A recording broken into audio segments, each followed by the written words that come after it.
most amazing concentration of life on our planet. These dense and beautiful forests cover only a tiny portion of the Earth's surface, but they contain more than half of its plant and animal species. Rainforests are also extremely rich and productive living systems, providing us with oxygen, food, medicine, and other elements essential to our lives.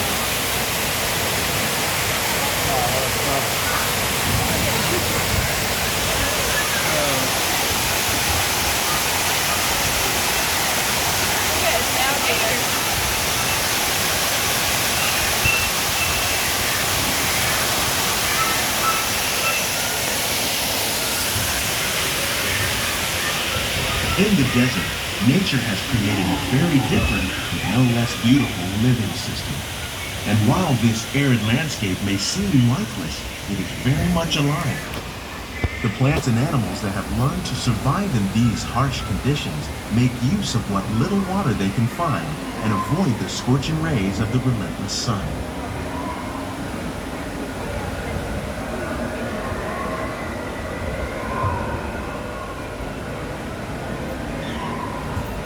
The American prairie once appeared as desolate as the desert, but over time, rainwater and nutrients gradually penetrated the hard surface of this land.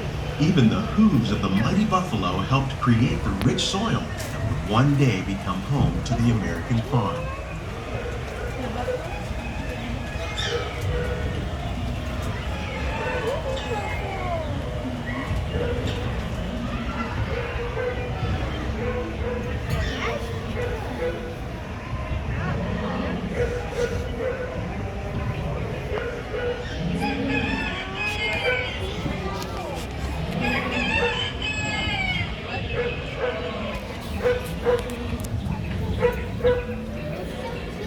Of all the forces at work on the land, humans have had one of the most profound effects. The need to produce food for a growing world led to the enormous use and sometimes overuse of the land.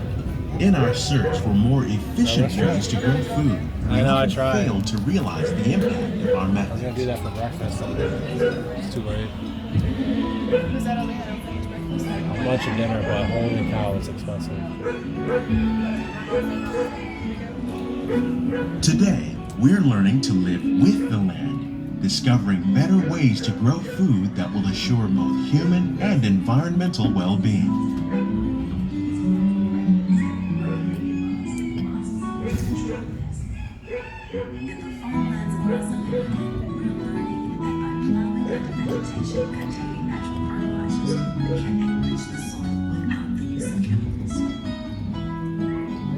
In arid regions, we're learning to produce food on desert seacoasts by developing and planting crops that thrive on salt water. In Japan, we're learning that by mixing leaves and other living materials into our soil, we can make farmland more fertile without the need for chemicals. Here at Epcot, we're learning to reduce the need for chemical pesticides by breeding and using natural predators, like ladybugs and wasps, to control pests. In the farmlands across America, we're learning that by plowing under vegetation containing natural fertilizers, we can enrich the soil without the use of chemicals. In arid regions, we're learning to produce food on desert seacoasts by developing and planting crops that How will we meet tomorrow's growing needs for food production, yet still respect the needs of the land? Some of the answers are being discovered just ahead. To help us maintain these carefully controlled ecosystems, and for your safety, please remain seated in your boat at all times. Oh yeah, were we there? No, I saw it on TV. Oh. Don't eat the cucumber. And then some lady grabbed out food. Can't believe you had to save it. I felt like I was there. Or something happened, I was there.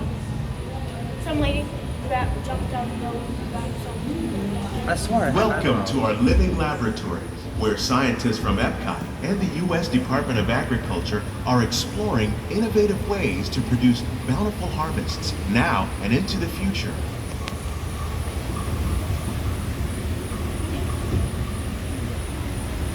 The tropics are home to the greatest diversity of plants on the planet.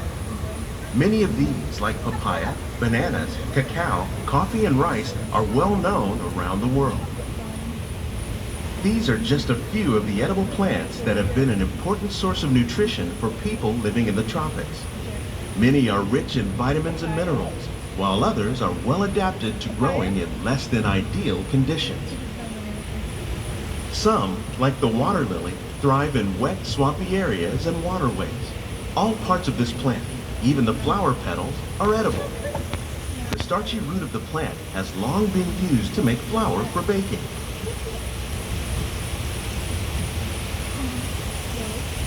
One day, many of these lesser-known tropical plants may be as important as the bananas growing on both sides of the boat. More than 28 million tons of bananas are eaten annually, making it the most popular fruit in the world.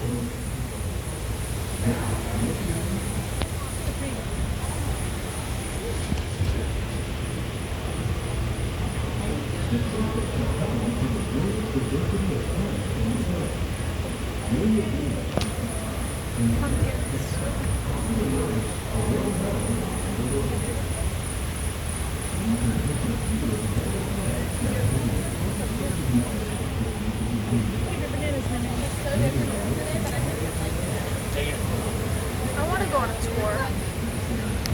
That would be fun, yeah.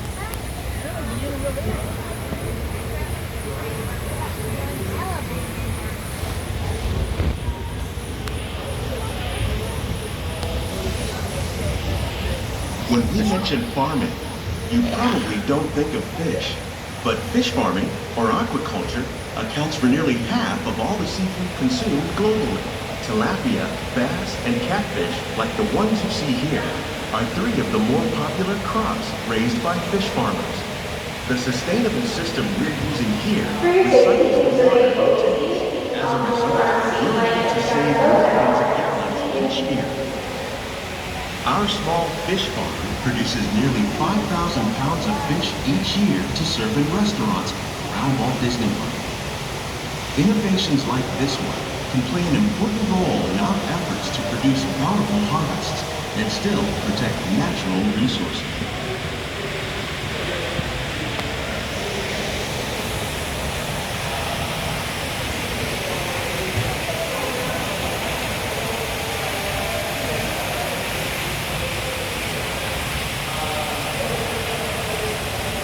Look at the shrimp. That thing's huge. Freshwater shrimp. Bottom one. Look at the bottom one. It's like a queen shrimp.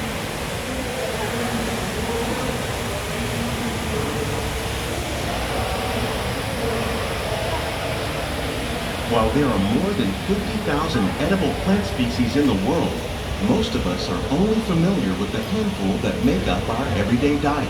The common grains growing here, wheat, maize, sorghum, and millet, plus rice, account for nearly 2/3 of our global food consumption. Learning how to increase yields of these staples is an important goal of research around the world. Oh, yeah. Oh, I missed it.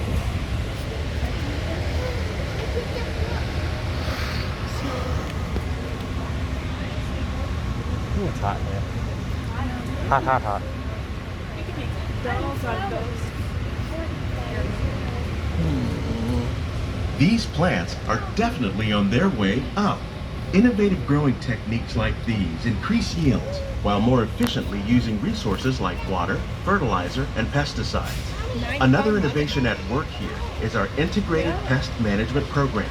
By populating our greenhouses with beneficial insects that prey on harmful pests, like aphids and flies, we are significantly reducing our reliance on conventional pesticides.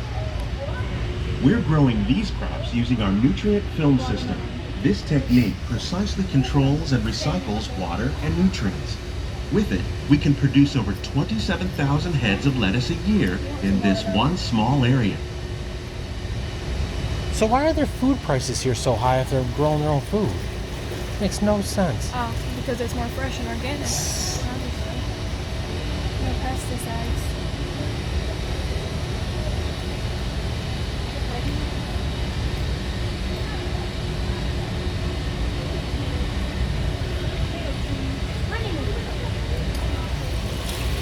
Some of our best ideas have been inspired by nature, like I don't think I've these seen fruit those and before. vegetable trees.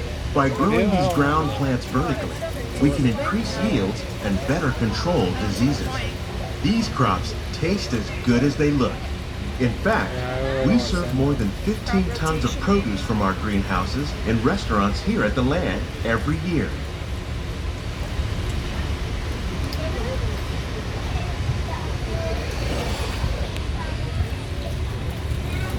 Pumpkins? Oh, cucumbers. They look like pumpkin plants. Oh, yeah, I see it now. Let's go pick one. No. Please keep your hands inside the boat at all times. Thank you.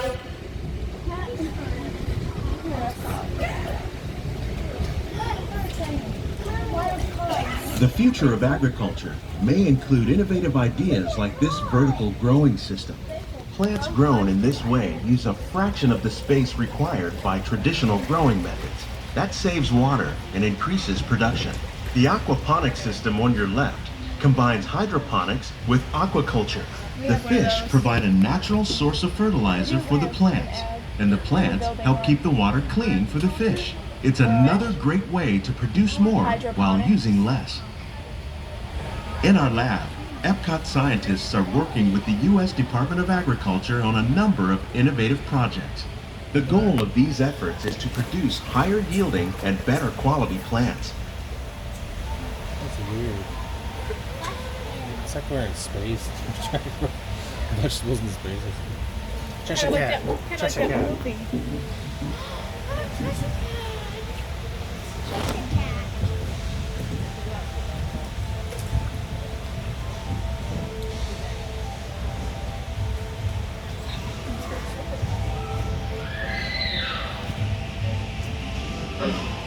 Please keep your hands inside the boat. Please keep your hands inside the boat. Thank you. She says that whenever I'm Pass some cucumbers.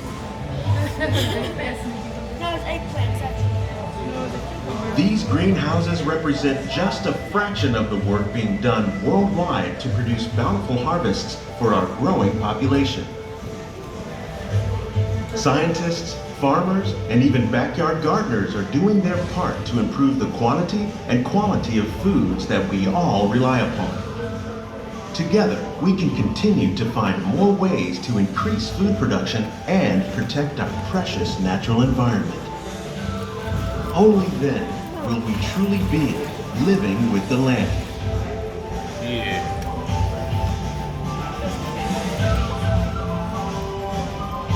On behalf of Walt Disney World, we hope you've enjoyed this unique journey through our living laboratory. If you'd like a closer look, then check out the Behind the Scenes walking tour. It's a chance for the whole family to get up close and personal with the plants and growing techniques in our laboratories. Please keep your hands and feet inside the boat and remain seated until the boat comes to a complete stop.